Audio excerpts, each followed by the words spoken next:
l'heure de notre rendez-vous de chaque semaine sur Zoom Eco Live où nous échangeons en ce qui concerne nos différents sujets directement liés à l'économie nationale. Mesdames, Messieurs, bienvenue à vous tous qui nous suivez de partout. Pour ce nouveau numéro, nous ferons un focus sur les fonds captés sur le marché financier des bons du Trésor indexés pour le mois de février de l'année en cours, l'année 2024. Le dossier nous parlera aujourd'hui des éléments susceptibles d'accélérer l'autonomisation économique des femmes congolaises. Nous y reviendrons après les nouvelles en bref. Suivez.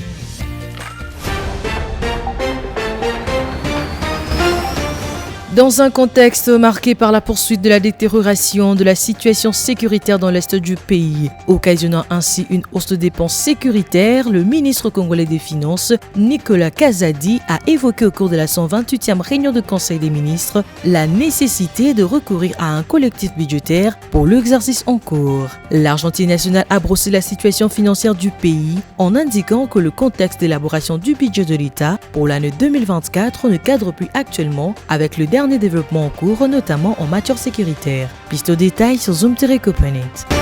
Au cours de l'adjudication de bons des trésors indexés annoncés pour ce mardi 12 mars 2024, le gouvernement congolais veut capter 50 milliards de francs congolais, soit plus de 20 millions de dollars américains sur le marché financier local de bons des trésors indexés et les obligations des trésors indexés. D'après le ministre des Finances qui annonce l'ouverture de cette adjudication, la maturité de celle-ci est de 6 mois. Ainsi, la date de règlement est prévue au jeudi 12 septembre 2024. Piste au détail sur Zoom-Copenhague. Depuis son lancement en juillet 2014 au centre de la République démocratique du Congo, le projet de renforcement des infrastructures socio-économiques des bases a permis de réaliser 11 projets dans les milieux urbains et 4 dans les milieux ruraux dans les 5 provinces concernées. Ces précisions ont été fournies par le ministre d'État, ministre du Développement rural, François Rubota, lors de la dernière réunion du Conseil des ministres tenue le vendredi 8 mars 2024. Le directeur général de la société Solectra, Sarlu Sambabaili, est interdit de quitter la République démocratique du Congo jusqu'à nouvel ordre suite à un détournement présumé d'un montant de 13 millions de dollars américains que son entreprise aurait perçu pour implanter des poteaux sur lesquels devraient être placées des ampoules pour éclairage public dans les artères de la ville de Kinshasa. Des poteaux jusque-là invisibles selon les autorités de l'Inspection générale des finances. L'interdiction de quitter le pays est une demande du chef de service de l'IGF, Gilles Alinguete.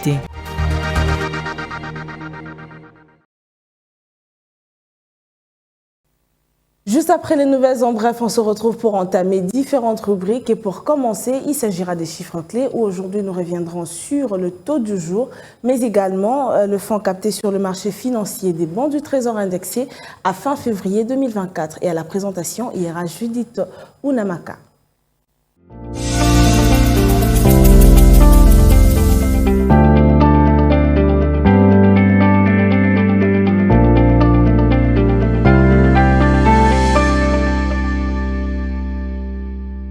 Nous débutons cette série de rubriques avec notre première intervenante, Judith Unamaka. Bienvenue. Merci Piombo. Alors avec vous, il est question principalement des chiffres. Pour commencer, qu'en est-il du taux du jour à l'officiel et au marché parallèle? Les nouvelles réactualisations du taux de change en République démocratique du Congo se présentent comme suite. À l'officiel, 1 dollar se change à 2761 francs, un franc CFA vaut 4,60 centimes et 1 euro s'est négocié à 3022 francs. Maintenant, prenons la catégorie du marché parallèle. Nous sommes focalisés particulièrement à l'UPEN et dans cet endroit, 1 dollar se change à 2700 francs, un franc CFA vaut 4,70 centimes et 1 euro s'est négocié à 3009 francs. Alors j'aimerais que l'on parle à présent du marché financier local des bons du Trésor indexés. Combien est-ce que le gouvernement a capté sur ce marché précisément en fin février 2024? Bien, le ministère de Finances de la République démocratique du Congo a mobilisé au titre des bons du Trésor indexé en février 2024 des recettes de l'ordre de 39,2 millions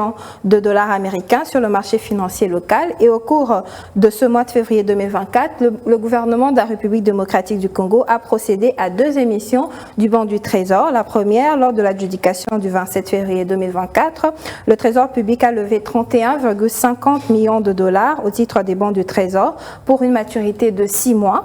au taux moyen pondéré de 10,135%, le taux de couverture étant de 63,00%.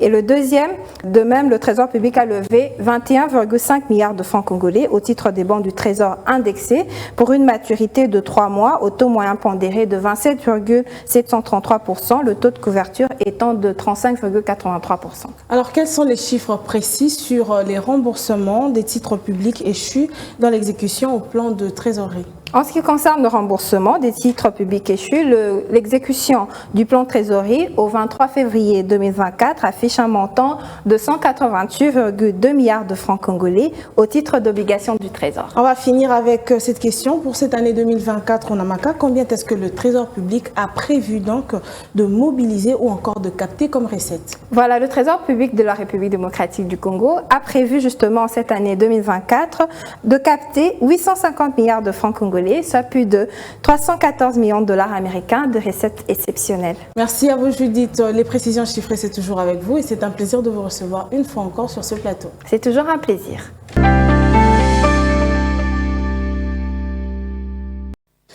Et à présent, on va prendre ce dossier qui nous ramène différents éléments clés susceptibles d'accélérer l'autonomisation économique de la femme congolaise avec Deborah Muzinga. Restez branchés. Et à présent, nous recevons notre deuxième intervenante. Il s'agit de Deborah Muzinga. Nous l'avons annoncé, elle est déjà avec nous sur ce plateau. Deborah, bienvenue. Merci Judith. Alors, heureux mois de la femme. Merci. On poursuit. Aujourd'hui, vous nous revenez avec une bonne nouvelle en ce qui concerne l'autonomisation économique de la femme congolaise. Alors, au regard de l'évolution de choses, est-ce possible actuellement d'envisager encore une réelle autonomisation économique des femmes en République démocratique du Congo? Alors, se basant sur les rapports de l'ONU, il faut dire que près de 340 millions de femmes et des jeunes filles risqueraient encore la pauvreté jusqu'en 2030. Mais il est quand même capable de parler quand même de l'autonomisation s'il faut tenir comme ça compte de certains éléments. Notamment, il faut promouvoir des investissements publics dans les biens sociaux et le développement durable. Ok, alors quels sont, s'il faut les citer comme ça, ces différents éléments clés qui caractérisent cette autonomisation des femmes congolaises? Alors cette autonomisation doit comme ça passer par 5 éléments, notamment les ressources, les emplois, le temps, la sécurité et les droits. Mais pour parler des ressources, par exemple, il faut dire qu'il y a des types de ressources. Il y a comme ça d'une part les ressources financières. Pour parler des besoins des ressources financières, d'une part, il fait comme ça donner à la femme, mettre à la disposition de la femme plus des financements qui puissent comme ça le permettre de résoudre ses besoins, de répondre à ses besoins fondamentaux et de développer des entreprises. Mais à côté de ces ressources financières, il y a aussi des ressources qu'on appelle des ressources naturelles. Et ces ressources naturelles passent comme ça par des terres, par des formations et aussi même par la technologie. Ok, alors on parle là de l'autonomisation économique de la femme, mais une autre question, en quoi est-ce que ceci serait bénéficiaire à la nation, au pays, à la République démocratique du Congo? Des études récentes ont constaté que l'autonomisation économique de la femme était fondamentale pour la réduction de la pauvreté, mais aussi une considération préalable au développement durable, exploitant comme ça la possibilité de modifier considérablement l'évolution du programme d'un pays, notamment de la République démocratique du Congo. Alors on a eu avec vous ce cocktail des éléments clés qui pourront accélérer l'autonomisation économique de la femme congolaise. Mais pour finir,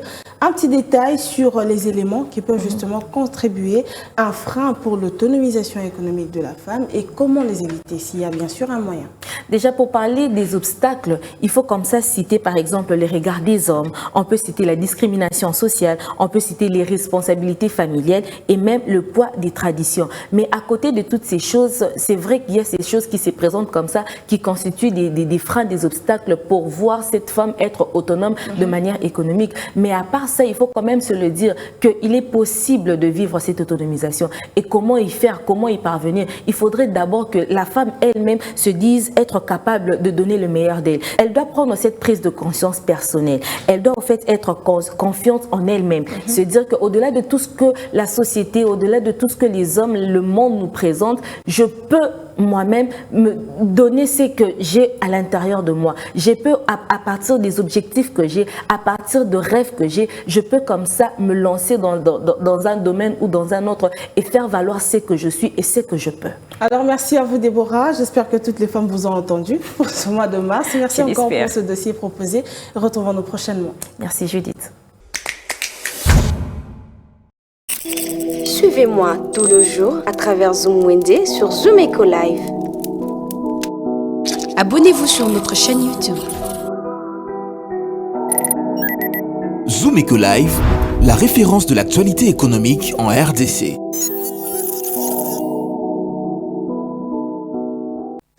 Rendons-nous à présent au marché des arts à Kinshasa pour prélever les prix des ustensiles de cuisine avec Naomi Kandé. Tout de suite.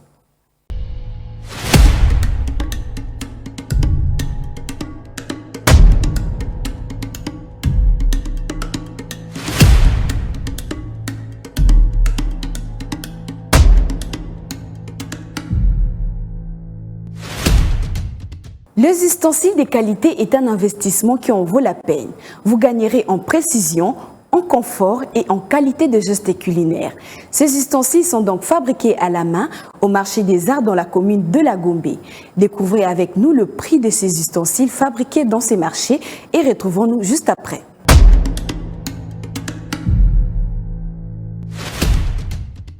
Commençons notre marché du jour avec une assiette fabriquée en bois qui se vend à 5 000 francs. Une assiette un peu plus grande se vend à 8 000 francs.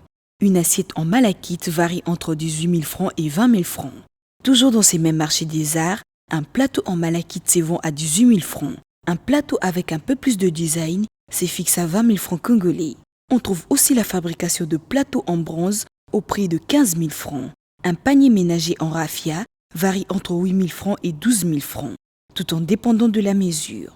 Pour ceux qui préfèrent le panier en paille, le prix se fixe à 10 000 francs.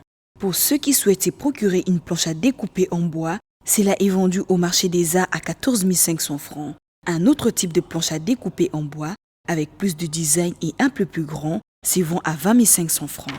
Toujours dans ces mêmes marchés, un rouleau pâtisserie ou un rouleau pâtissier, le prix se fixe à 10 000 francs et 10 500 francs.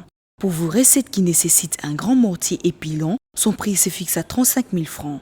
Et enfin, un petit mortier épilant se vend à 25 000 francs congolais à Kinshasa.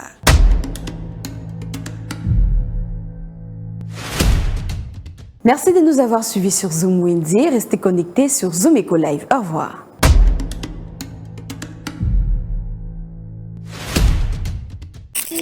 Les rendez-vous économiques, c'est dans l'agenda sur Zoom Eco Live. Abonnez-vous sur notre chaîne YouTube. Zoom Eco Live, la référence de l'actualité économique en RDC.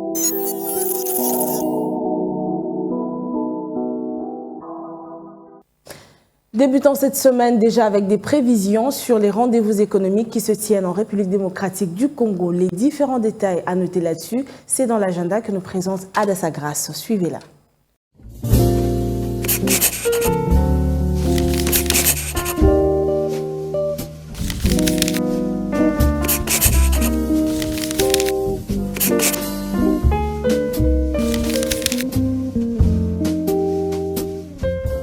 Bienvenue à l'agenda. Voici les entrées du jour.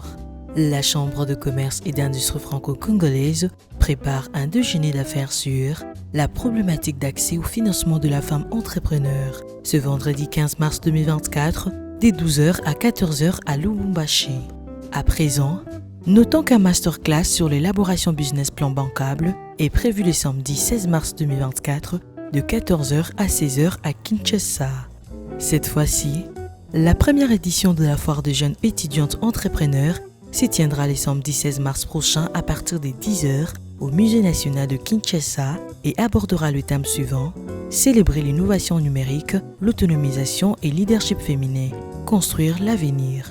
Avant de finir, signalons que l'Asbel La Dignité Humaine organise un dîner de femmes entrepreneurs le 29 mars prochain à Kinshasa à partir de 13h.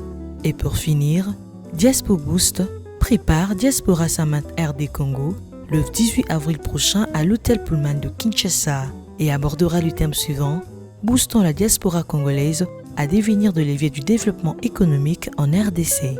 Merci de nous avoir suivis. Au revoir.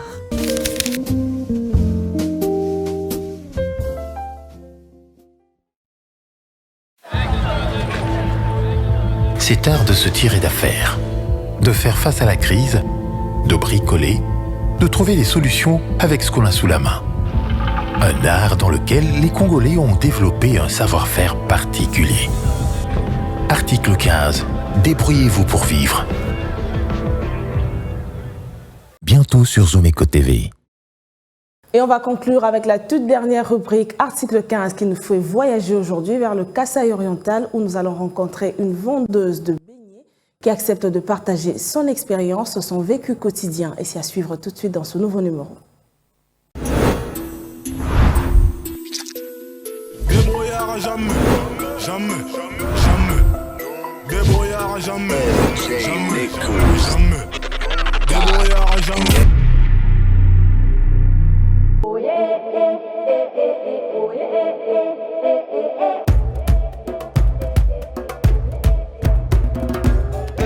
Nous débrouillés à nous allons l'article 15.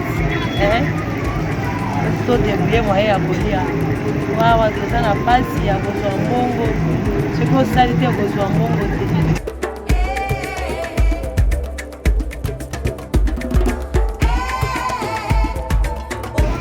Nous avons 100 000 femmes. Nous avons un bébé tout le temps. Nous avons 100 000 francs. Foufou, Suya, Taba. Soso, asali proposition na nga naza na 100 000 na nga.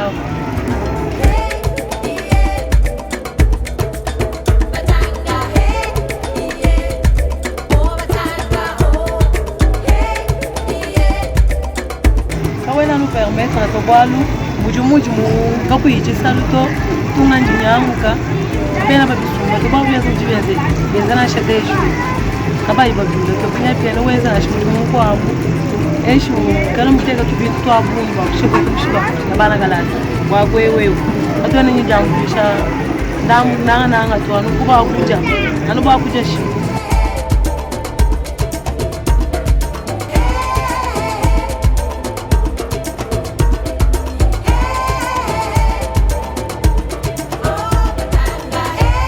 tunyele kisanyi chacha demira pa jour ngela demira pa jour ngela nini inge umpioje abampesha isabu 4000 impana 1500 pete 500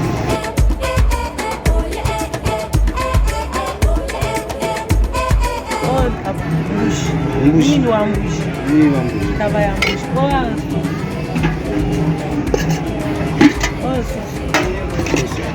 Kwa musunya soso teka combien taba combien nini kwa? Oh, moko 1000 francs michopo. Dia kwa 3300. 300 francs. On donne à 500. Oh, 1500. Samson. Là, moko 3000 francs, 2500. Ceux qui ont battu 5000.